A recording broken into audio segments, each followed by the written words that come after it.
இந்த ஜூலை மாதத்திலே ஆண்டவர் நமக்கு கொடுத்த வாக்குத்தத்தமான வார்த்தை ஆகாய் தீர்க்கதரிசன புஸ்தகம் 2ஆம் அதிகாரம் 19ஆம் வசனத்தில் அருமையான ஒரு வாக்குத்தத்தத்தை ஆண்டவர் நமக்கு தருகிறார். நான் இன்று முதல் உங்களை ஆசீர்வதிப்பேன்.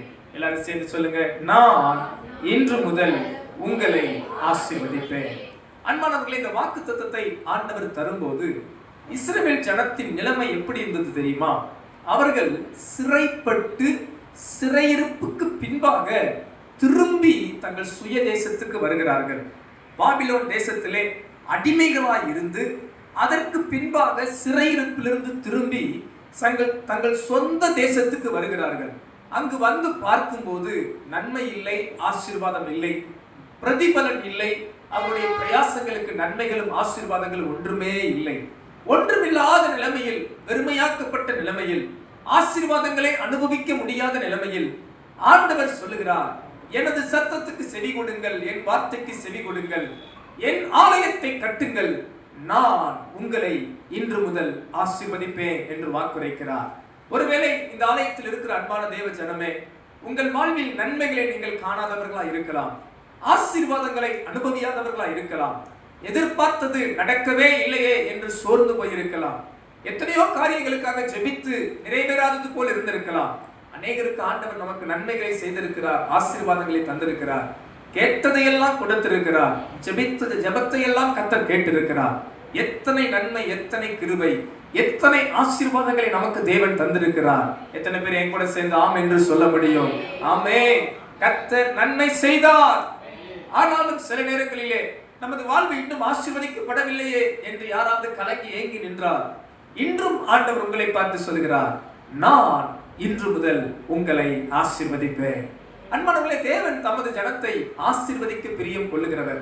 வேதத்தில் எடுத்து பாருங்கள், எல்லா தேவ ஜனத்தையும் கர்த்தர் ஆசீர்வதிக்கவே ஆசீர்வதித்திருக்கிறார். இஸ்ரவேலை ஆசீர்வதிப்பதே கர்த்தருக்கு பிரியம். பக்கத்துல இருக்கவங்க பார்த்து சொல்லுங்க, நீங்க நல்லா இருக்கணும்னு ஆண்டவர் விரும்புகிறார்.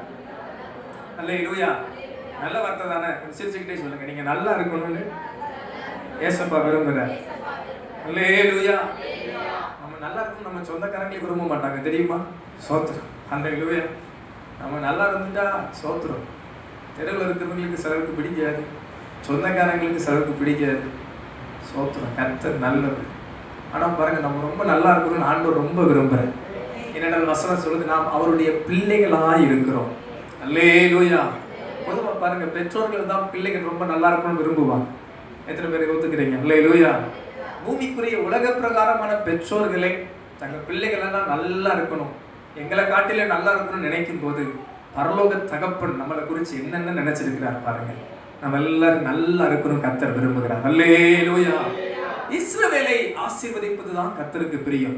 ஆதலால் தான் இஸ்ரவேல் ஜனங்களை பார்த்து ஆண்டவர் சொல்கிறார், அப்பா ஒன்று இல்லை நினைக்காத, நன்மை இல்லை நினைக்காத, உனக்கு வாழ்க்கை அழிஞ்சு போச்சு நினைக்காத, நான் இன்று முதல் உங்களை ஆசீர்வதிப்பேன் என்று வாக்கு கொடுத்தார். இந்த காலை நேரத்தில் உங்களை உற்சாகப்படுத்துறேன். உங்க வாழ்க்கையில நன்மை இல்லைன்னு கலங்காதீங்க, ஆசீர்வாதத்தில் நான் சுதந்திரிக்கலையே வருத்தப்படாதீங்க. கர்த்தர் இன்று முதல் உங்களை ஆசீர்வதிக்க போதுமானவராய் இருக்கிறார். என் தேவனுக்கு அது லேசான காரியம், நமது ஆண்டவருக்கு அது லேசான காரியம். எவரையும் மேன்மைப்படுத்த, எவரையும் உயர்த்த அவராலே ஆகும். சிறியவனை எளியவனை புழுதியிலிருந்தும் குப்பையிலிருந்தும் உயர்த்தி ராஜாக்களோடும் பிரபுக்களோடும் அமரச் செய்ய அவராலே ஆகும். சிறையில் இருக்கிறவனை சிங்காசனத்துக்கு கொண்டு செல்ல அவராலே ஆகும். படிப்பறிவு இல்லாத பேதைகளை, ஒன்றுமில்லாதவர்களை ராஜாக்கள் முன்பாக நிற்க வைத்து பேச வைக்க அவராலே ஆகும். இப்படி சொல்லிக்கொண்டே இருக்கலாம். என் தேவனால் கூடாத காரியம் ஒன்றுமே இல்லை. ஹல்லேலூயா. இந்த காலை நேரத்திலே நீங்களும் நானும் ஆசீர்வாதத்துக்கு பாத்திரமான பிள்ளைகள். ஆனால் ஆண்டவர் நம்மை எப்போது ஆசீர்வதிப்பார்? When the Lord blesses, எப்போது தேவன் நம்மை ஆசீர்வதிப்பார் என்கிற காரியத்தை குறித்து சில காரியங்கள் உங்களோடு சொல்ல விரும்புகிறேன்.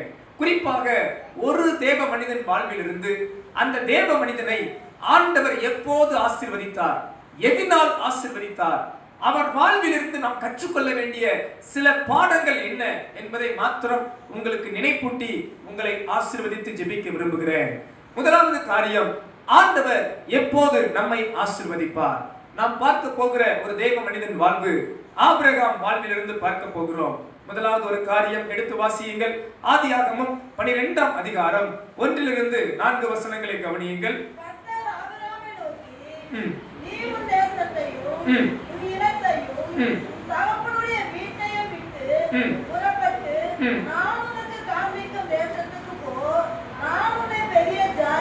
நான் உன்னை பெரிய ஜாதியாக்கி உன்னை ஆசீர்வதித்து உன் பேரை பெருமைப்படுத்துவேன்.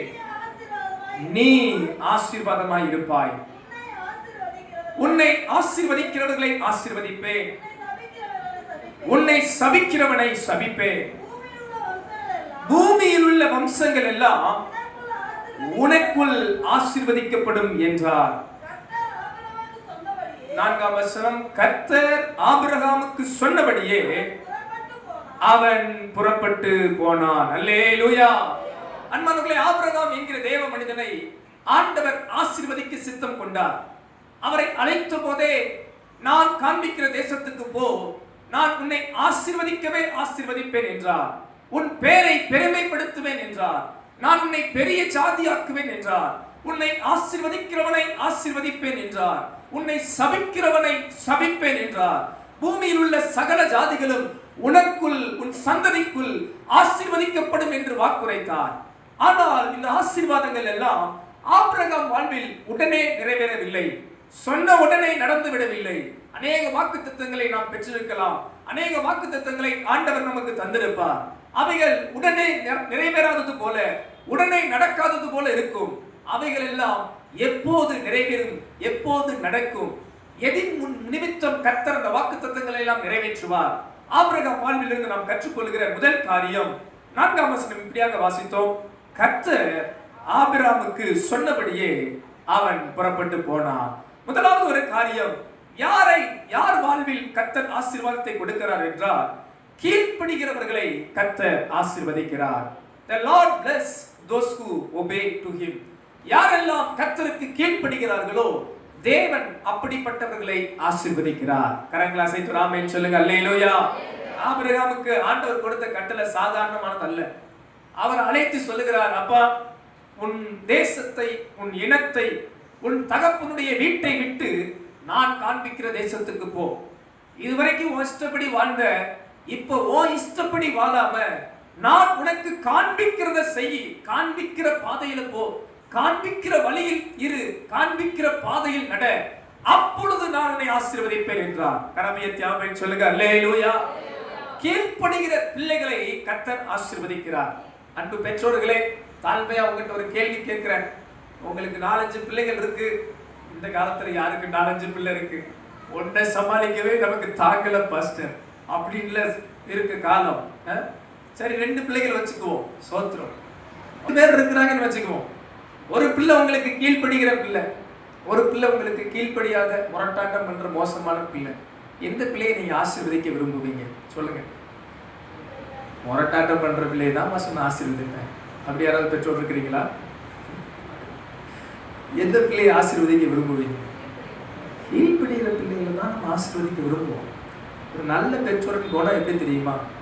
எந்த பிள்ளை கீழ்ப்படியுதோ, செவி கொடுக்குதோ, எந்த பிள்ளை நம்ம வார்த்தைக்கு கட்டுப்படுதோ, அந்த பிள்ளையை நம்ம ஆசீர்வதிக்க விரும்புவோம். உண்மைதானே? உண்மைதானே? பாருங்க, தேவன் எப்படிப்பட்ட பிள்ளைகளை ஆசீர்வதிக்கிறான்னு பார்த்தா, தமக்கு கீழ்ப்படுகிற பிள்ளைகளை தேவன் ஆசீர்வதிக்கிறார். ஆபிரகாம் பாருங்களேன், ஆண்டவர் சொன்னபடியே அவன் புறப்பட்டு போனான். கொஞ்சம் கஷ்டம்தான். அவன் இனத்தை விட்டு, தேசத்தை விட்டு, குடும்பத்தை விட்டு, தகப்பன் வீட்டை விட்டு அறியாத ஒரு இடத்துக்கு போறது கஷ்டம்தான். வசனம் சொல்லுகிறது, ஆபிரகாம் தான் போகிற இடம் இன்னதென்று அறியாமல் புறப்பட்டு போனான். சோத்திரம். போற இடம் எங்கன்னே தெரியாம கர்த்தர் சொல்லிட்டார், நான் அப்படியே செய்யறேன். நண்பர்களை நான் தாழ்மையா உற்சாகப்படுத்துகிறேன். ஆண்டவர் வார்த்தைக்கு நீங்க அப்படியே கீழ்ப்படிய பழகி பாருங்க, கர்த்தர் உங்களை ஆசீர்வதிப்பதை நீங்க கண் கூட பார்க்க முடியும். சிலர் பாருங்க, ஆண்டவர் வார்த்தைக்கு திரும்ப கிராஸ் கொஸ்டின் பண்ணிக்கிட்டே இருப்பாங்க. ஆண்டவர் உங்களை சில காரியம் சொல்லும் போது சந்தேகப்பட்டு கொண்டே இருப்பாங்க. அதை செய்யணுமா, கூடாதா, ஏன் செய்யணும், எதுக்கு செய்யணும், இதை செஞ்சாதான் ஆசீர்வாதமா? நாகமான பாருங்க, அந்த தீர்க்கதரிசி யோர்தான்ல போய் முழுகுண்டா, அவனுக்கு பாருங்க முதல்ல மனசு இல்லை. யோசித்து பாருங்கள், அவன் கீழ்ப்படியாமல் மட்டும் அன்றைக்கு மறுபடியும் சீரிய தேசத்துக்கு போயிருந்தால் வாழ்நாள் எல்லாம் குஷ்டரோகியா இருந்திருப்பான். இன்னைக்கு தேவ ஜனமே, நான் தாழ்மையா சொல்றேன், சில நேரங்களில் சில தேவ பிள்ளைகள் கீழ்ப்படியாததுனால வாழ்நாள் எல்லாம் ஆசீர்வதிக்கப்படாமலே இருக்கிறாங்க. வாழ்நாள் எல்லாம், அன்றைக்கு நாகமன் கீழ்ப்படிந்தான், ஒரு குழந்தை போல் அவன் சரீரம் மாறினது. ஆனா அநேக தேவ பிள்ளைகள் கீழ்ப்படியாததுனாலே அவனுக்கு அன்னைக்கு குஷ்டம். இன்னைக்கு நமக்கு என்ன பிரச்சனையோ தெரியல. கீழ்ப்படியாததுனாலே அந்த ஆசீர்வாதத்தின் நன்மைகளை சுதந்திரிக்காமல் போகிற பெருக்கூட்ட ஜனங்கள் இருக்கிறார்கள். ஆனா இந்த காலை நேரத்துல ஆண்டவர் உங்களை ஆசீர்வதிக்க விரும்புகிறபடியால் உங்களை தாழ்மையா நான் உற்சாகப்படுத்துறேன். நீங்க கர்த்தருக்கு கீழ்ப்படிவீர்கள் என்றால் கர்த்தர் உங்களை ஆசீர்வதிப்பேன் என்று வாக்குரைக்கிறார். ஹல்லேலூயா. வேதம் சொல்லுகிறத கவனியுங்கள். உபாகமத்தின் புஸ்தகம் 28ஆம் அதிகாரம் 1-2 வசனங்களை பார்ப்பீர்கள் என்றால் ஆண்டவர் யாருக்கு வாக்குத்தத்தங்களையும் ஆசீர்வாதங்களையும் வைத்திருக்கிறார் என்றால், இன்று நான் உனக்கு விதிக்கிற உன் தேவனாகிய கட்டளை, கர்த்தருடைய கட்டளையின் படியெல்லாம்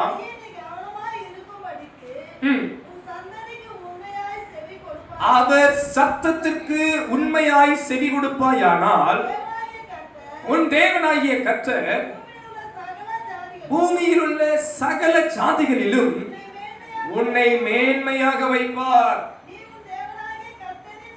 நீ உன் தேவனாகிய கர்த்தரின் சத்தத்துக்கு செவி கொடுக்கும் போது இப்பொழுது சொல்லப்படும் ஆசீர்வாதங்கள் எல்லாம் உன்மேல் வந்து உனக்கு பலிக்கும். ஒரு ஆமென் சொல்லுங்க. அல்லேலூயா. உன்மேல் வந்து உனக்கு பலிக்கும். ரொம்ப நல்லா இருக்குல்ல பாருங்க. ஆண்டவருடைய வாக்குத்தத்தங்கள், ஆசீர்வாதங்கள் யார் மேல் பலிக்கும், யாருக்கு வந்து சேரும் என்றால் அவர் சத்தத்துக்கு செவி கொடுத்து அவர் வார்த்தைக்கு கீழ்ப்படுகிற பிள்ளைகள் மேல் அவரது வாக்குத்தத்தம், அவரது ஆசீர்வாதங்கள் வந்து தங்கும், பலிக்கும், நிறைவேறும். அப்படியே கர்த்தர் நம்மையும் நம் சபையையும் ஆசீர்வதிப்பாராக. ஹல்லேலூயா. முதல் காரியம், யாரை கர்த்தர் ஆசீர்வதிக்கிறார்? கர்த்தர் தமக்கு கீழ்ப்படுகிற பிள்ளைகளை ஆசீர்வதிக்கிறார். ஆபிரகாம் கீழ்ப்படிந்து புறப்பட்டு போனார். அன்பானவர்களே, கீழ்ப்படியாமையினால மட்டும் ஆசீர்வாதத்தை இழந்து போகாதீங்க. இன்னைக்கு அநேக தேவ பிள்ளைகள் எதுல ஆசீர்வாதத்தை இழந்து போறாங்க தெரியுங்களா? கீழ்ப்படியாமையினாலே இழந்து போகிறார்கள்.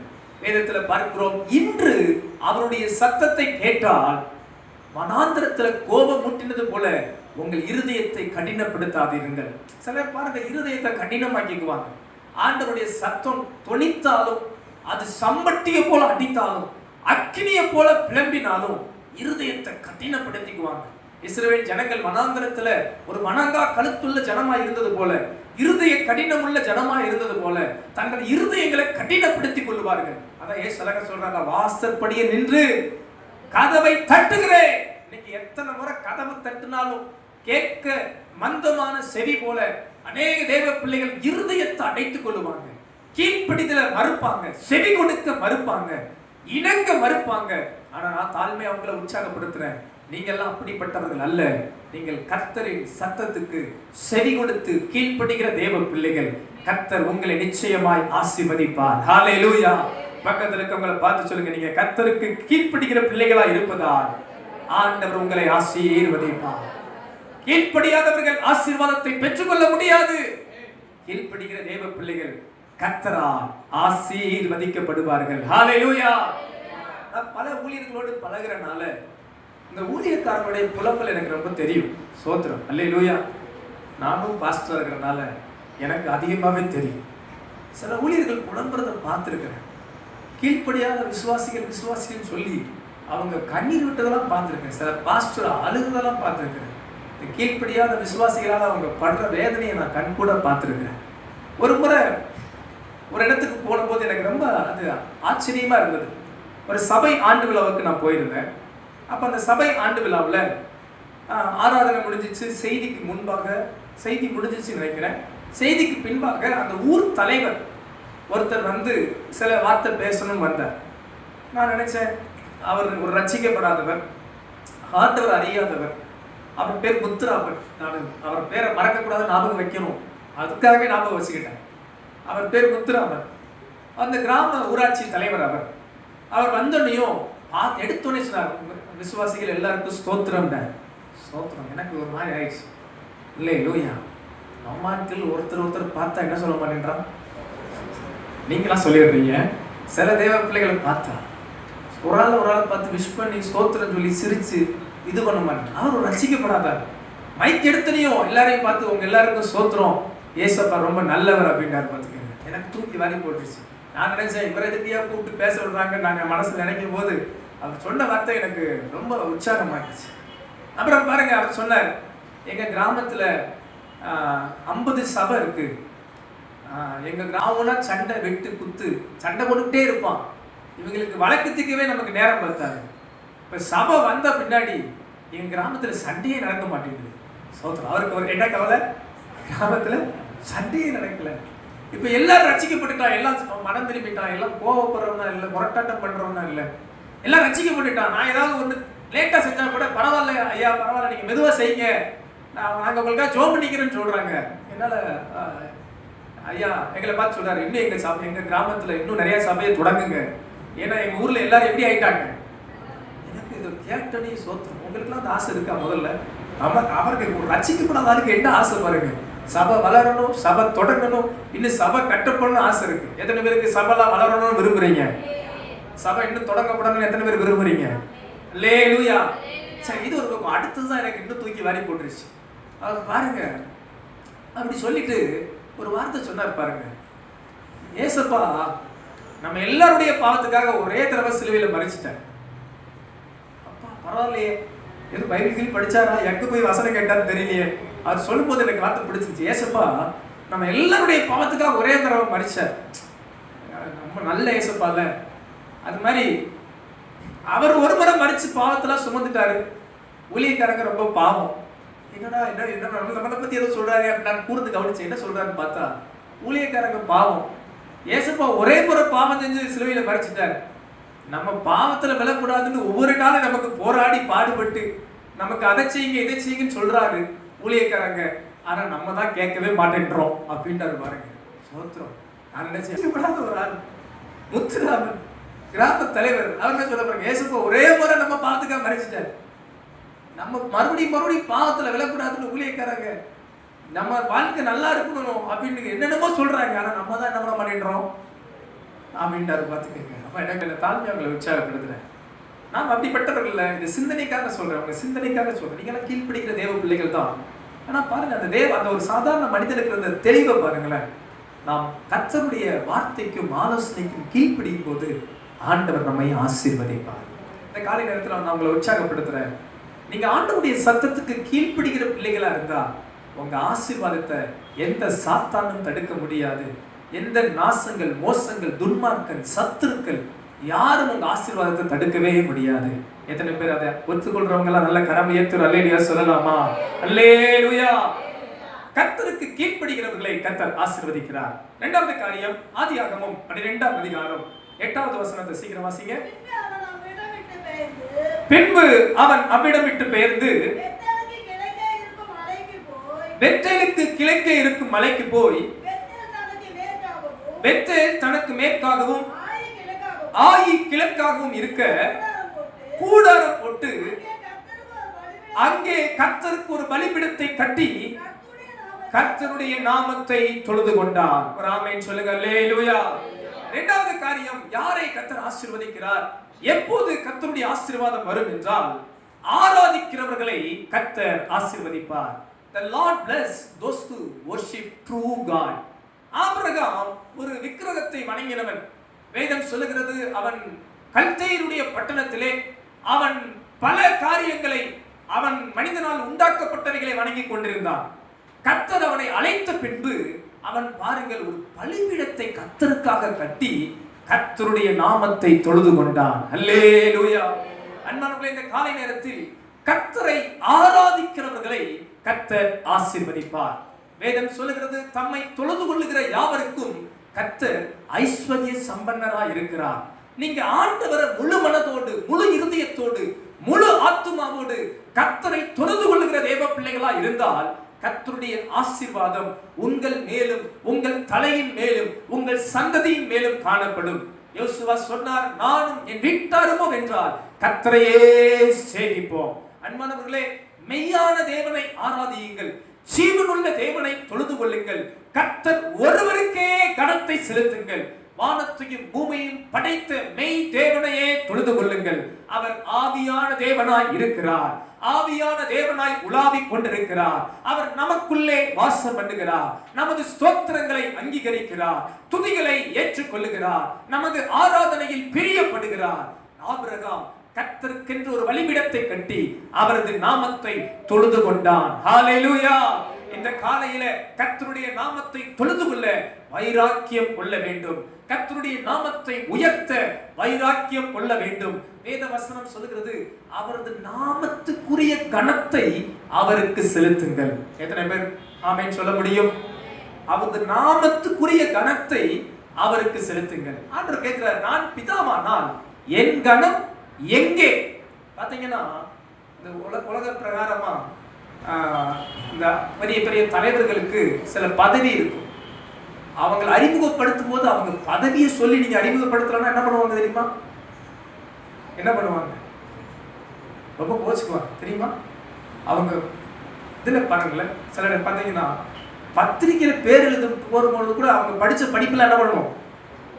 ஒன்று விடக்கூடாது, எல்லாம் போட்டாதான் ஒத்துக்குவாங்க. இல்ல அவங்க பதவியை போடணும், இல்லாட்டி அவங்க என்ன பண்ண மாட்டாங்க. நான் சொல்றது உண்மையா பொய்யா? அவங்களை அறிமுகப்படுத்தும் போது மாண்புமிகு அப்படின்னு சொல்லி சோன்னு சொல்லி அவங்கள சொல்லலைன்னா அவங்களுக்கு என்ன இருக்காது? ஒரு திருப்தி இருக்காது. சோத்திரம். கொஞ்ச கால பதவி, எவ்வளவு வருஷம் தெரியல, அந்த பதவியை கூட அவங்க சொல்லி அவங்களை இது பண்ணி சொன்னாதான் அவங்க என்ன பண்ணிக்கிறாங்க? ஏற்றுக்கொள்றாங்க. நமது ஆண்டவரை கொஞ்சம் சிந்திச்சு பாருங்களேன். அவர் வானத்தையும் பூமியை படைத்த சர்வ வல்லவர். அவர் ஆதியும் அந்தமுமா இருக்கிறார். அவரே எல்லாவற்றையும் படைத்தவர், சிருஷ்டி கர்த்தர். அப்ப அவருக்குரிய கனத்தை நம்ம எப்படி அவருக்கு செலுத்தணும்? சொல்லுங்க அல்லேலூயா. அவர் நாமத்துக்குரிய கனத்தை செலுத்த மட்டும் தவறிடாதீங்க. ஆராதனை கர்த்தருக்குரியது. உன் தேவனாகிய கர்த்தர் ஒருவருக்கே ஆராதனை செய்வாயாக. அன்பானவர்களே, ஆராதனைக்கு வேற இடத்தை அந்த இடத்துல வைக்கவே முடியாது. நீங்க உலகத்துல 1000 சாக்கு சொன்னாலும் ஆராதனைக்கு வேற ஈடா நீங்க என்ன சொன்னாலும் அது ஒப்பாகாது. ஏன்னா கர்த்தருக்கு ஈட எதை ஒப்புப்படுத்துவீங்க? சொல்லுங்க. ஆண்டவருக்கு ஈட நீங்க எதை வைக்க முடியும்? எதையும் வைக்க முடியாது. ஆண்டவருக்குரிய கனம் ஆண்டவருக்கு மட்டுமே. ஹல்லேலூயா. நான் தாழ்மையா உற்சாகப்படுத்துறேன். சபை கூடி வருதல்ல கூட துதி ஸ்தோத்திரத்துக்குள்ள உள்ள இருக்கணும்னு நினைக்கணும். ஸ்தோத்திர பலி ஏறெடுக்கும் போது நம்ம எல்லாரும் சேர்ந்து ஸ்தோத்திரம் பண்ணணும்னு நினைக்கணும். ஏன்னா கர்த்தரை நம்ம கனம் பண்ணணும், ஆண்டவரை நம்ம உயர்த்துறோம். உங்களுக்கு விலகின இருக்கும், வேலை இருக்கும், எல்லாம் எனக்கு தெரியும். ஆனாலும் நான் உங்களை உற்சாகப்படுத்துறேன். கர்த்தரை கனம் பண்றோம், ஜீவனுள்ள தேவனை மகிமைப்படுத்துறோம். ஒருவராய் ஒன்றாய் மகா பெரிய தேவன். பாருங்க, வானம் அவரது சிங்காசனம், பூமி அவரது பாதப்படி. அப்படி நீங்க கர்த்தரை கனம் பண்ண ஆரம்பிச்சிட்டீங்கன்னா, நான் தாழ்மையா சொல்றேன், ஆண்டவர் உங்களை ஆசீர்வதிக்கிறத நீங்க பார்க்க ஆரம்பிச்சிருவீங்க. நீங்க அப்படி கர்த்தருக்கு பயந்து நடுங்க ஆரம்பிச்சிட்டீங்கன்னா, ஓ நான் ஜீவனுள்ள தேவனை ஆராதிக்கிறேன், மெய்யான தேவனை ஆராதிக்கிறேன், உண்மையுள்ள ஆண்டவர் ஆராதிக்கிறேன் என்ற நடுக்க உங்களுக்கு வர ஆரம்பிச்சிருச்சுன்னா, நான் தாழ்மையா சொல்றேன், ஆண்டவர் உங்களை நிச்சயமாகவே ஆசீர்வதிப்பார். ஏனென்றால் வேதம் சொல்லுது, எனக்கு பயந்து நடுங்கிறவனை நான் நோக்கி பார்ப்பேன். ஆராதனையில கூட நான் தாழ்மையா உற்சாகப்படுத்துறேன். அங்கங்க வேடிக்கைலாம் பார்க்காம நல்ல கண்ணை மூடி பயபக்தியா இருதயத்தின் ஆழத்திலிருந்து உணர்வு பூர்வமா உள்ளத்தின் ஆழத்திலிருந்து துதிகள், ஸ்தோத்திரங்கள், விண்ணப்பங்கள், நன்றி பலிகளை ஏறெடுத்து பாருங்க. கர்த்தர் உங்க மேல இறங்குறத பார்க்க முடியும். ஆண்டவர் உங்களை தொடர்றத பார்க்க முடியும். ஆண்டவருடைய பிரசன்னம் உங்களோடு இடைபெறத பார்க்க முடியும். கர்த்தர் உங்களோடு பேசுகிறத பார்க்க முடியும். ஆண்டவருடைய வார்த்தை உங்களுக்கு நேரா வருகிறத பார்க்க முடியும். நீங்க துதித்துக் கொண்டு இருந்த போதே ஆண்டவர் உங்களுக்காக ஒரு வாக்குத்தத்தம் கொடுப்பார், உங்களுக்காக பேசுவார், உங்களை கட்டவிழ்ப்பார். பாருங்க, பவுலும் சீலாவும் சிறைச்சாலையில பாடி துதித்த போது ஒரு விடுதலை, ஆராதிக்கிற போதெல்லாம் ஒரு அற்புதம். வேதத்துல பாருங்க, எங்கெங்க ஆராதனை செய்தார்களோ அங்கெங்கெல்லாம் ஒரு அற்புதம். யோசபாத் பாடி துதிக்கிறவர்களை முன்னிறுத்தினார், யுத்தத்தில் ஜெயம் வந்தது. எரிகோ பட்டணத்தை சூழ்ந்திருந்த ஜனங்கள் எரிகோ பட்டணத்தை சூழ்ந்து போகும்போது ஆர்ப்பரித்தார்கள், எரிகோ தடை உடைந்து போனது. இப்படி எங்கெங்கெல்லாம் கர்த்தரை உண்மை மனதோடு ஆராதித்திருக்கிறார்களோ அவர்கள் வாழ்வில் கர்த்தர் அற்புதங்களை செய்திருக்கிறார். ஹல்லேலூயா. இந்த காலையில நான் உங்களை உற்சாகப்படுத்துறேன். இன்னைக்கு நீங்க உண்மை மனதோடு கர்த்தரை ஆராதித்திருக்கிறீர்கள். உங்க வாழ்வில் தேவன் அற்புதங்களை செய்வார், அடையாளங்களை நடப்பிப்பார், ஆசீர்வாதங்களை கொடுப்பார். கர்த்தரை ஆராதிக்கிற பிள்ளைகளை ஆண்டவர் ஆசீர்வதிக்கிறவராய் இருக்கிறார். ஹல்லேலூயா. இன்று முதல் நான் உங்களை ஆசீர்வதிப்பேன் என்றவர் அவருக்கு கீழ்ப்படுகிற பிள்ளைகளை ஆசீர்வதிப்பார். அவரை ஆராதிக்கிற பிள்ளைகளை ஆசீர்வதிக்கிறார். மூன்றாவது ஒரு காரியம் வேகமா வாசிக்கலாமா? ஆதியாகமம் 14ஆம் அதிகாரம் 16வது வசனத்திலிருந்து பார்க்கலாம்.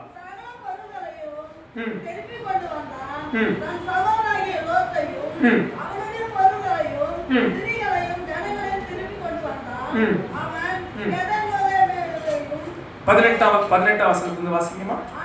அன்றியும் உன்னதமான தேவனுடைய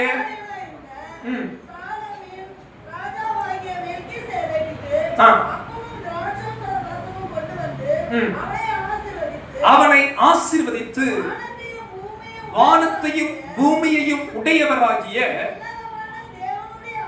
உன்னதமான தேவனுடைய ஆசீர்வாதம் ஆபிரகாமுக்கு உண்டாவதாக. உன் சத்துருக்களை உன் கையில் ஒப்பு கொடுத்த உன்னதமான தேவனுக்கு ஸ்தோத்திரம் என்று சொன்னான்.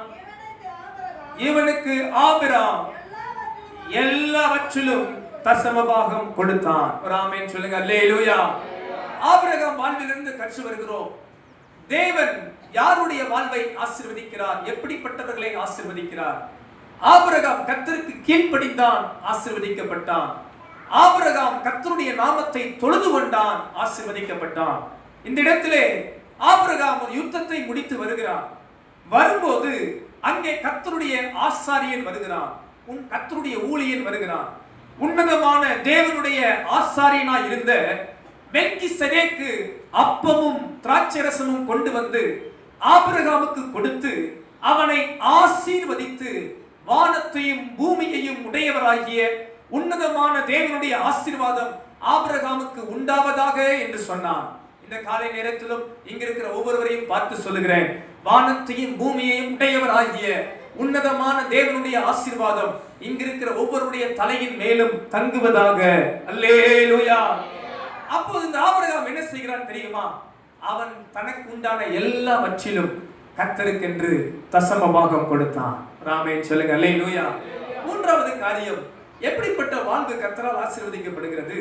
கொடுக்கிறவர்களை கர்த்தர் ஆசீர்வதிக்கிறார். அன்பானவர்களே, ஆண்டவர் இயேசு அழகாய் சொன்னார், கொடுங்கள் அப்பொழுது உங்களுக்கும் கொடுக்கப்படும். அழுக்கி குலுக்கி மடியிலே சரித்து விடத்தக்கதாக கர்த்தர் நமது கரத்தை ஆசீர்வதிக்க வல்லவராய் இருக்கிறார்.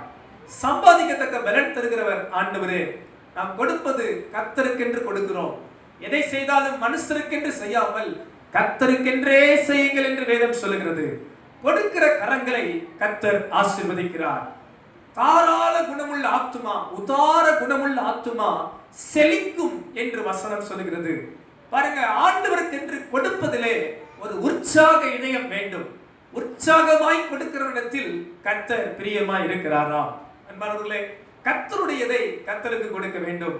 ராயனுடையதை ராயனுக்கும், தேவனுடையதை தேவனுக்கும் கொடுங்கள். பக்கத்துல பார்த்து சொல்லுங்க, தேவனுடையதை தேவனுக்கு கொடுங்கள். அல்லேலூயா. அன்பானவர்களே, அன்றைக்கு இஸ்ரவேல் ஜனங்கள் கர்த்தருடைய பங்கை கர்த்தருக்கு கொடுக்கல. ஆண்டவர் மல்கியா தீர்க்கதரிசி மூலமா சொன்னார், அப்பா நீங்க தேவனை வஞ்சிக்கிறீர்கள். எல்லாம் பார்த்து பிரமிச்சுட்டாங்க, எல்லாம் தேவனை வஞ்சிக்கிறோமா? நாங்க என்ன வஞ்சிக்கிறோம்? ஆண்டவர் சொன்னார், அப்பா நீங்க தசம பாகத்திலும் காணிக்கையிலும் வஞ்சிக்கிறீர்கள். கர்த்தருடையதை நாம் எடுத்துக்கொள்ள கூடாது. கர்த்தருடைய பங்கு ஆலயத்திலே உண்டாக வேண்டும், பண்டக சாலையில் சேர்க்கப்பட வேண்டும். ஆலயத்தின் பண்டக சாலைக்கு தசமபாகம் வர வேண்டும். தேவன் நம்மை ஆசீர்வதித்ததிலிருந்து ஒரு பங்கை கர்த்தருக்கென்று நாம் கொடுக்க வேண்டும். ஆபிரகாம் அதை செய்தான். பாருங்க, அந்த வார்த்தை எனக்கு ரொம்ப பிடிச்சிருந்துச்சு. அவன் எல்லாவற்றிலும் கர்த்தருக்கு கொடுத்தானா. அல்லேலூயா. உங்களை நான் உற்சாகப்படுத்துறேன். உங்க கரங்கள் ஆசீர்வதிக்கப்பட, உங்க பொருளாதாரங்கள் ஆசீர்வதிக்கப்பட. ஒருவேளை நீங்க கஷ்டப்பட்டவர்களா இருக்கலாம், ஒருவேளை உங்களுக்கு வருமானம் இல்லை, நீங்க கலங்கி இருக்கலாம். நான் தாழ்மையா சொல்றேன், ஊழிய பாதையில நான் ஆரம்ப நாட்கள்ல ரொம்ப சிறு காணிக்கையில நான் ஊழியத்தை துவங்கி இருக்கிறேன்.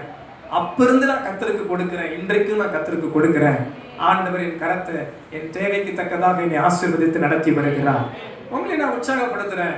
சில நேரம் பாருங்க, ஏன் ஆசீர்வதிக்கப்படல சிலர் புலம்பிக்கிட்டே இருப்பாங்க. நான் நினைப்பேன், அவங்களே ஏன் ஆசீர்வதிக்கும் நான் கேட்பேன். பாருங்க, நமக்கு கொடுக்கிற இதே இல்லாம கர்த்தர் நம்மை ஆசீர்வதிப்பது ரொம்ப கூடாத காரியம். நீங்க கர்த்தருடைய பங்கை வஞ்சித்திர கூடாது, கர்த்தருடைய பங்கை சுயத்துக்கு எடுக்கக்கூடாது. கர்த்தருடைய பங்கை சில நேரம் பாருங்க ஜனங்கள் அதை பிரிப்பாங்க, அதை பிரிச்சிடக்கூடாது.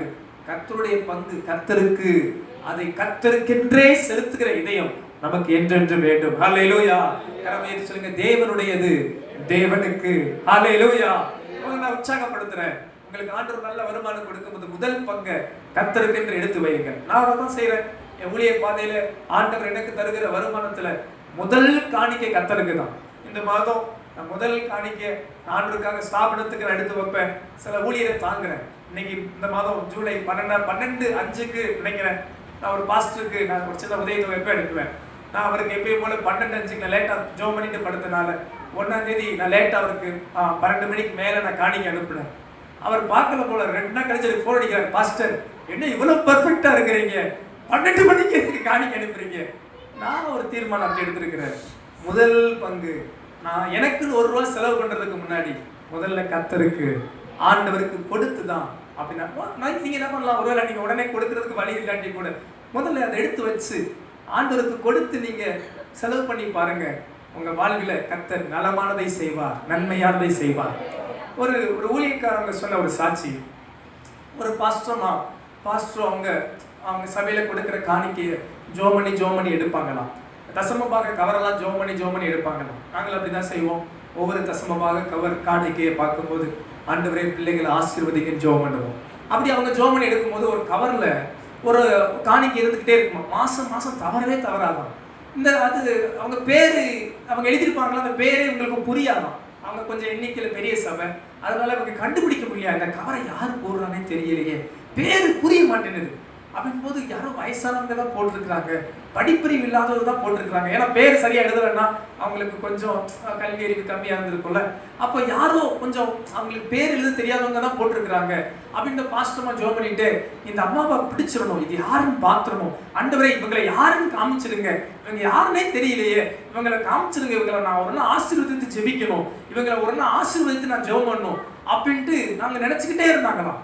ஒரு நாள் பாத்தீங்கன்னா ஒரு வெள்ளிக்கிழமையோ ஞாயிற்றுக்கிழமையோ ஜெபத்துல முன்பாக அவங்க வந்துகிட்டு இருக்கும்போது ஒரு அம்மா ஒரு கவர் எடுத்துட்டு எப்பயும் போல மிஸ்டேக்ல எழுதுற மாதிரி ஒரு எழுத்தோட இவங்க பக்கத்துல வந்தாங்களாம். இதை பார்த்தோன்னே கண்டுபிடிச்சிட்டாங்க, ஆகா யாரு இந்த ஆளுதான் நம்ம தேடிக்கிட்டு இருந்த ஆளு, மாசம் காணிக்கை தவறாம தசமபாகம் தவறாம போடுற ஆளு இந்த அம்மா தான்.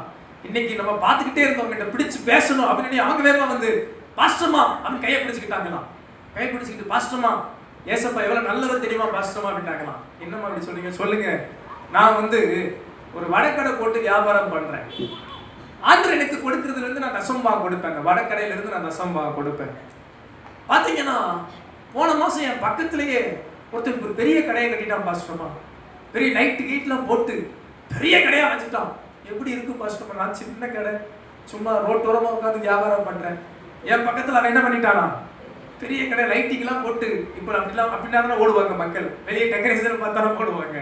பொதுவா போட்டோன்னே எனக்கு ஒரு மாதிரி ஆயிடுச்சு பாஸ்டர்மா, என்ன பண்ணனே தெரியல. நான் ஜோம் பண்ணிக்கிட்டே இருந்தேன், ஆண்டவரே என்ன ஆண்டவரே என் பக்கத்திலேயே போட்டிருக்கிறான், எல்லாம் அங்கே போயிடுவாங்க, என் வரம் வியாபாரமே ஆகாது அப்படின்னு நான் ஜோம் பண்ணிட்டே இருந்தேன் பாஸ்டர்மா. அவன் கடை போட்டுட்டான், நானும் கடை போட்டு உட்காந்துருக்கிறேன். ஆனா எனக்கு வர்ற கஸ்டமர்லாம் என்கிட்ட தான் வந்தான், எல்லாரும் வந்து வாங்கி சாப்பிட்டு சொல்றான், பாட்டி நீங்க போடுற வடைக்கு யாருமே ஒத்து வர மாட்டாங்க பாட்டி, நீங்க போடுற வடை தான் என்ன டேஸ்டா இருக்கு, இந்த டேஸ்ட் அடிச்சுக்கிறதுக்கு ஆளே இல்லை பாட்டி அப்படின்னு அந்த பாஸ்டர்மா கையை பிடிச்சு சொன்னாங்களா. பாருங்க பாஸ்டர்மா, ஆண்டவர் நான் போடுற வடையத்தான் ருசியா வச்சிருக்கிறாரு. அவங்க சொன்னாங்களா, அந்த அம்மா சொல்லி ஜோம் பண்ணாங்களா, ஏசப்பா நீங்க என் கூட இருந்து எனக்கு வடை போட வைக்கணும். அந்த பாஸ்டர்மா சொன்னாங்க, ஆண்டவரை நம்ம எப்படியெல்லாம் பயன்படுத்திக்கிறோம், ஆனாலும் நம்ம தேவையின் நடுவே நம் தேவன் நம்மோடு இருந்து ஆசீர்வதிக்கிறார். கர்த்தருக்கு கொடுக்கிற சிறுசோ பெருசோ அவர்களோடு கர்த்தர் இருந்து அவர்களை ஆசீர்வதிக்கிற ஆண்டவராக இருக்கிறார். இந்த காலத்தில் உங்களை உற்சாகப்படுத்துறேன், நீங்க கர்த்தருக்கு கொடுக்கிற ஒரு இதயம் உள்ளவங்களா இருக்கும். ஆண்டவர் உங்களுக்கு ஒரு நல்ல வருமானம் தந்திருக்கிறாரா, கரங்களை உயர்த்தி ஒரு ஆபிரகாம் போல ஒரு தீர்மானம் எடுங்க, தேவன் எனக்கு தருவதிலே நான் கர்த்தருக்கென்று தசமபாகம் செலுத்துவேன். ஹல்லேலூயா. அதுல நான் வஞ்சிக்க மாட்டேன், அதுக்கு நான் உண்மையா இருப்பேன். அதை நான் கர்த்தருக்கென்று செய்கிறேன். நீங்க தீர்மானமா இருந்து பாருங்க, ஆண்டவர் உங்கள் வாழ்வில் அற்புதமானவைகளை, அதிசயமானவைகளை நிச்சயம் செய்வாராக. கரங்களை அசைத்தோரலையா சொல்லலாமா? நான்காவது ஒரு காரியம், சீக்கிரமா வாசிங்க. ஆதியாகமம் 15ஆம் அதிகாரம் 5வது 6வது வசனம். அவர் அவனை வெளியே அழைத்து, ஆபிரகாமை ஆண்டவர் வெளியே அழைத்து சொல்லுகிறார், நீ வானத்தை அண்ணாந்து பார், நட்சத்திரங்களை என்ன உன்னாலே கூடுமானால் அவைகளை எண்ணு என்று சொல்லி, பின்பு அவனை நோக்கி, உன் சந்ததி இவ்வண்ணமாய் இருக்கும் என்றார். 6ஆம் வசனம். அவன் கர்த்தரை விசுவாசித்தான், அதை அவர் அவனுக்கு நீதியாக எண்ணினார். அல்லேலூயா. நான்காவது காரியம், யார் மேலே கர்த்தருடைய ஆசீர்வாதங்கள் இருக்கிறது? விசுவாசம் உள்ளவர்களை கர்த்தர் ஆசீர்வதிக்கிறார். The Lord bless those who believe in him. ஆபிரகாமுக்கு ஒரு பிள்ளை இல்லை, ஒரு பிள்ளை இல்லை. ஆண்டவர் அவரை அழைக்கும் போதே உனக்கு சந்ததியை கொடுப்பேன் என்று அழைக்கிறார். அப்ப ஆண்டவர் இருக்கிற, ஆண்டவரே எனக்கு பிள்ளையே இல்லையே ஆண்டவரே. அப்ப ஆண்டவர் பாருங்க, நம்ம ஆண்டவர் எப்பவுமே கொஞ்சம் இன்டைரக்டா அதற்கு எதிர்ப்பதமா காமிக்கிறார் பாருங்க. ஆபிரகாமை வெளியே கொண்டு வந்து வானத்தை பார்த்து நட்சத்திரத்தை எண்ணுன்ற சோத்திரம். போன வாரம் நான் சர்ச்சு வாசல் இருந்து நட்சத்திரத்தை எண்ணு, ஆண்டவரே என்னை கூப்பிட்டு இது மாதிரி நட்சத்திரத்தை என்னன்னு சொன்னா நல்லா இருக்குமே அப்படின்னு யோசிச்சுக்கிட்டு இருந்தேன். சோத்திரம். அல்லேலூயா. எத்தனை பேர் நல்ல ஆசீர்வாதமா இருக்குன்னு விரும்புறீங்க? விருப்பம் இல்லையோ? நான் நல்ல ஆசீர்வாதமா இருக்குன்னு சொல்றீங்களா? கையை வைத்து அல்லேலூயா சொல்லுங்க பார்க்கலாம். ஆபிரகாமுக்கு ஒத்த பிள்ளை இல்ல, நட்சத்திரத்தை காமிச்சு எண்ணு, இவ்வண்ணமாய் உன் சந்ததி இருக்கும் என்று கர்த்தர் வாக்குரைத்தார். நம்புற மாதிரி இருக்கா? ஒண்ணு கொடுத்தா போதும் ஆண்டவரே நினைக்கிறவனை கூப்பிட்டு நட்சத்திரத்தை யாராவது எண்ணிருக்கிறீங்களா? சோத்திரம். எண்ணிட்டு இவ்வளமா இருக்குன்னா நம்புற மாதிரி இருக்கா? ஆனா வசனம் என்ன சொல்லி பாருங்களேன், ஆபிரகாம் கர்த்தரை விசுவாசித்தான். அன்பான தேவ ஜனமே, ஆண்டவருடைய வாக்கு தத்தங்களை நாம் விசுவாசிக்க வேண்டும். ஆண்டவருடைய வசனத்தை நாம் விசுவாசிக்க வேண்டும். ஆண்டவர் நமக்கு பேசுகிற வார்த்தைகளை நாம் விசுவாசிக்க வேண்டும், நம்ப வேண்டும். அதை உறுதியாய் இருதயத்தில் வைத்துக் கொள்ள வேண்டும். கர்த்தர் அதை நிச்சயம் நிறைவேற்றி முடிப்பார். பாருங்க, வசனம் சொல்றாங்க, அவன் சரீரம் செத்து போனது, வயதும் முதிர்ந்த வயதானான். சுமார் 25 வருஷம் வாக்குத்தத்தம் கொடுத்து, ஆனாலும் கர்த்தர் சொன்னபடியே ஆபிரகாமுக்கு ஈசாக்கை கொடுத்தார். அவன் சந்ததி, ஆபிரகாமின் சந்ததி இன்றும் உலகளவில் பேசப்பட்டு கொண்டே இருக்கிறது. என்ன காரணம்? ஆபிரகாம் கர்த்தரை விசுவாசித்தான், விசுவாசித்தான், விசுவாசித்தான். இந்த காலை நேரத்தில் நம்மளை நான் உற்சாகப்படுத்துறேன். ஆண்டவருடைய வாக்குத்தத்தத்தை விசுவாசியுங்கள். நான் இன்று முதல் உங்களை ஆசீர்வதிப்பேன் என்று சொல்லியிருக்கிறாரா? விசுவாசியுங்கள். நான் உன்னோடு கூட இருப்பேன் என்று சொல்லியிருக்கிறாரா? விசுவாசியுங்கள். ஆண்டவரை கூட இருந்து என்னை ஆசீர்வதிப்பார். உங்களுக்கு தனிப்பட்ட முறையில் ஆண்டவர் வாக்குத்தத்தங்களை கொடுத்திருக்கிறாரா? வார்த்தையை கொடுத்திருக்கிறாரா? விசுவாசியுங்கள். ஆண்டவர் உங்களை நிச்சயமா ஆசீர்வதிப்பார். கர்த்தருடைய வார்த்தைகளை, வாக்குத்தத்தங்களை விசுவாசியுங்கள். விசுவாசம் இல்லாமல் தேவனுக்கு பிரியமா இருப்பது கூடாத காரியம் என்றால் வேதம் சொல்லுகிறது, தேவனை தேடுகிறவன் அவர் உண்டென்றும் தம்மை தேடுகிறவர்களுக்கு பலன் அளிக்கிறவர் என்றும் விசுவாசிக்க வேண்டும். நீங்க விசுவாசிக்கிறீங்களா? நான் கர்த்தரை தேடுறேன், ஆண்டவர் என்னை கைவிட மாட்டார். எத்தனை பேர் விசுவாசிக்கிறீங்க?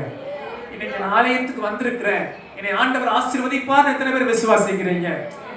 ஏதோ சர்ச்சுக்கு போகணும், ஞாயிற்றுக்கிழமை சர்ச்சுக்கு போகலன்னா நல்லா இருக்காது அப்படின்ற கண்ணோட்டத்தில் வந்திருக்கிறீங்களா? பிள்ளைகள், வாலிப பிள்ளைகள், அப்பா அம்மா சர்ச்சுக்கு கூப்பிடுறாங்க, அதுக்காக வந்திருக்கிறீங்களா? இல்ல கர்த்தரை உண்மை மனதோடு விசுவாசத்தோடு, விசுவாச இருதயத்தோடு நீங்க வந்திருந்தீங்கன்னா ஆண்டவர் நிச்சயம் உங்களை ஆசீர்வதிக்கவே ஆசீர்வதித்து உங்கள் வாழ்வில் நன்மையானவைகளை தருவார். ஹல்லேலூயா. யாருடைய வாழ்வை கர்த்தர் ஆசீர்வதிக்கிறார் என்று பார்க்கிறோம். விசுவாசம் உள்ளவர்களை கர்த்தர் ஆசீர்வதிக்கிறார். உங்க விசுவாசத்தை தட்டி எழுப்ப விரும்புகிறேன். ஆண்டவர் உங்க வாழ்வை நிச்சயம் ஆசீர்வதிப்பார். நாட்கள் வரும், அப்போது நீங்க சொல்லுவீங்க, என்னை கர்த்தர் மேலாக்கினார், உயர்த்தினார், ஏந்தினார், தாங்கினார், என்னை ஆசீர்வதித்து மேன்மைப்படுத்தி இருக்கிறார். அல்லேலூயா. என் சந்ததியை கர்த்தர் ஆசீர்வதித்திருக்கிறார்.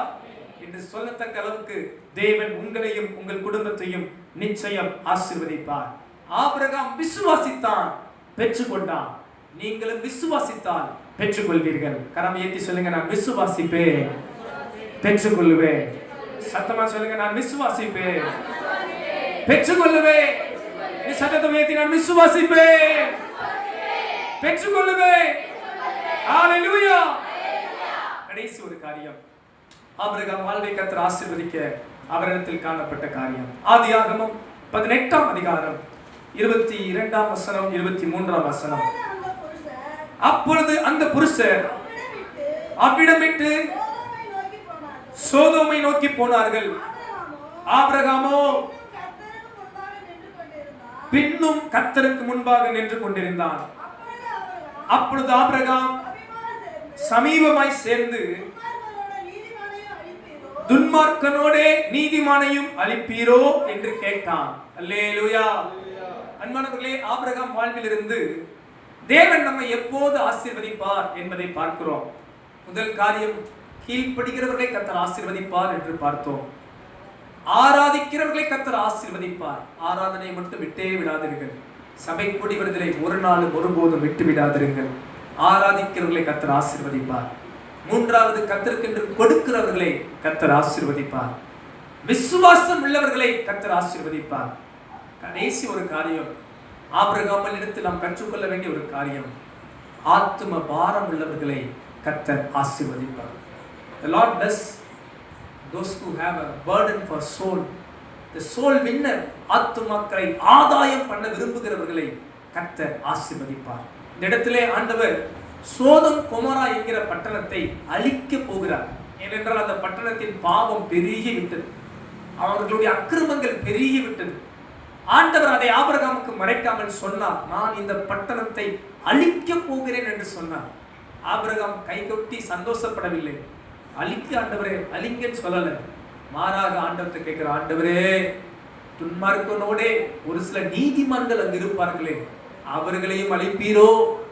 50 நீதிமான்கள் இருப்பார்களே, 45 பேர் இருப்பார்களே, ஒரு 30 பேர் இருப்பார்களே, ஒரு 20 பேர் இருப்பார்களே, ஒரு 10 பேராவது இருப்பார்களே என்று ஆத்துமாக்கள் மேல் அக்கறை உள்ளவனாய் ஒரு ஆத்தும பாரத்தோடு அவர்களுக்காக பரிந்து பேசுகிற ஒரு தெய்வ மனிதனாய் இருந்தார்.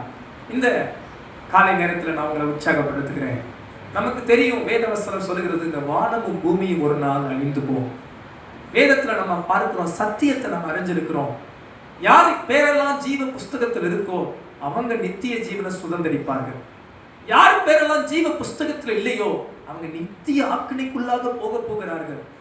இயேசுவே வழி, இயேசுவே சத்தியம், இயேசுவே ஜீவன் என்று விசுவாசியாதவர்கள் நித்திய ஜீவனை சுதந்திரிப்பது கூடாத காரியம். ஏன் கடவுள் ஏன் இப்படிப்பட்ட ஒரு நியமனத்தை வைத்தார்? பாவத்தின் தண்டனை, பாவத்தின் சம்பளம் மரணம், பாவத்தின் பலன் நித்திய ஆக்கினை, நரகாக்கினை, அவையிலிருந்து மீட்கும்படிதான் இயேசு நமக்காக வந்தார். அவரை விசுவாசிச்ச நமக்கு நித்திய ஜீவனை கொடுக்கிறேன் என்று வாக்குரைத்திருக்கிறார். எத்தனை பேர் நித்திய ஜீவன் பாத்திரவான்களா இருக்கிறீங்க? அல்லேலூயா. கர்த்தரை எத்தனை பேர் ஏற்றுக்கொண்டவங்களா இருக்கிறீங்க? இயேசுவுக்கு உங்க இதயத்தை இடம் கொடுத்தவங்களா இருக்கிறீங்க? இயேசுவே ஒருவர் எனக்கு ஆண்டவர் என்று நம்பி இருந்தீங்கன்னா உங்களுக்கு நித்திய ஜீவனை கர்த்தர் வாக்குரைத்திருக்கிறார். ஆனா ஒரு பெருங்கூட்ட ஜனம் நமது தேசம், பட்டணம், நம்ம வீட்டுல, நம்ம குடும்பத்துல, நம்ம தெருவுல, நம்ம வாழ்ற பகுதிகளில அழிவுக்கு பாத்திரவான்களா இருந்து கொண்டே இருக்கிறார்கள்.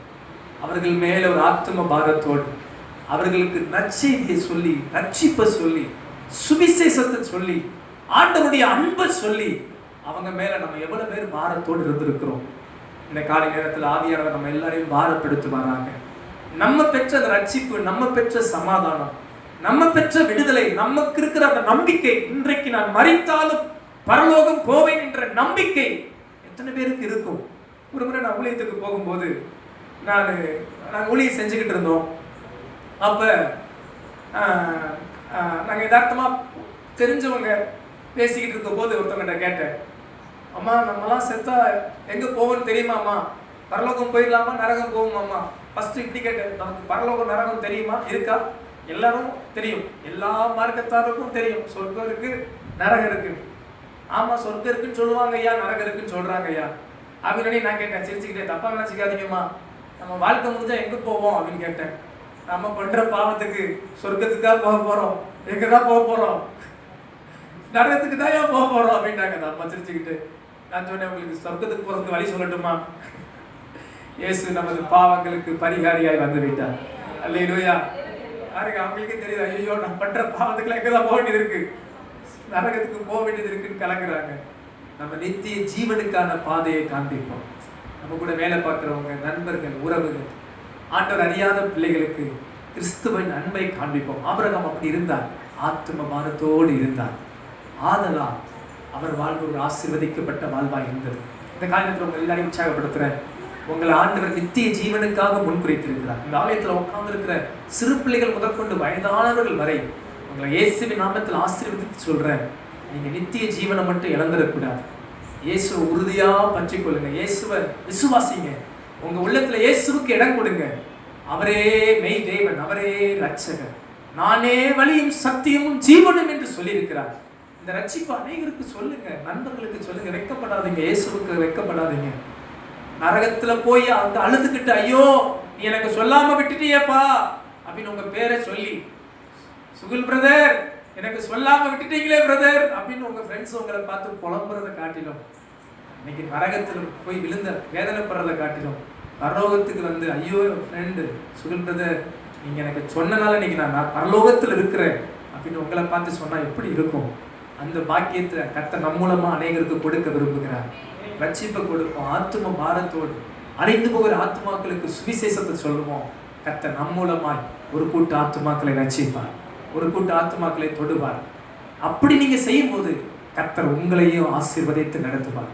ஆபிரகாமை குறித்த வேத வசனம் சொல்லுகிறது. ஆதியாகமம் 24 அதிகாரம் 1 வசனம்.